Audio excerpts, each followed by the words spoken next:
สู่เด้อน้องอย่าเพ้ออย่าหวั่นสู้ด้วยกันน้องนั้นเป็นกำลัง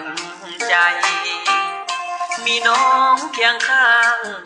ทุกอย่างอ้ายบ่หวั่นไหวเริ่มชีวิตใหม่หัวใจน้องให้แน่นหนาสู่น้องอย่าท้ออย่าเศร้าสองมือเป่าของเฮาพ่อแม่ให้มามีฮักมีฝันสู้ด้วยกันเพื่อวันข้างหน้างานหนักน้องอย่าอ่อนล้าน้ำตาของน้องอย่าไหลอุปสรรคความฮักทางเดินชีวิตอย่าเก็บมาคิดมีผิดมีถูกละน้องทางเดินคนจนบางครั้งมีคุ้มมีบ่ต้องเดินสู้ต่อ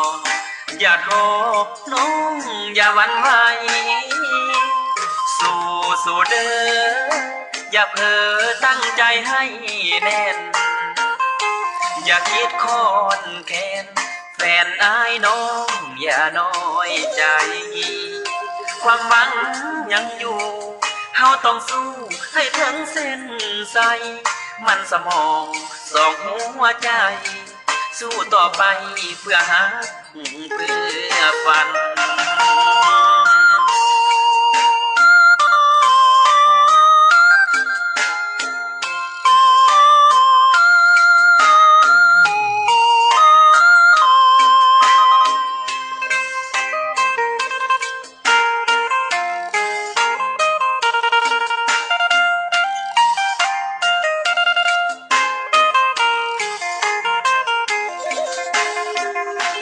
อุ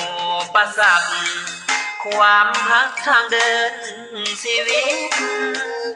อย่าเก็บมาคิดมีผิดมีถูกละน้องทางเดินคนจนบางครั้งมีคุ้มมีบ่ต้องเดินสู้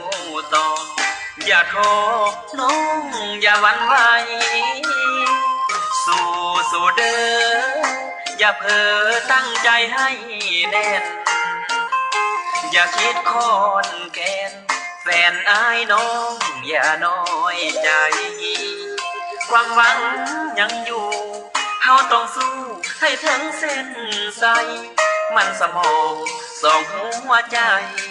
สู้ต่อไปเพื่อหาเพื่อฝันมันสมองสองเฮาร่วมใจ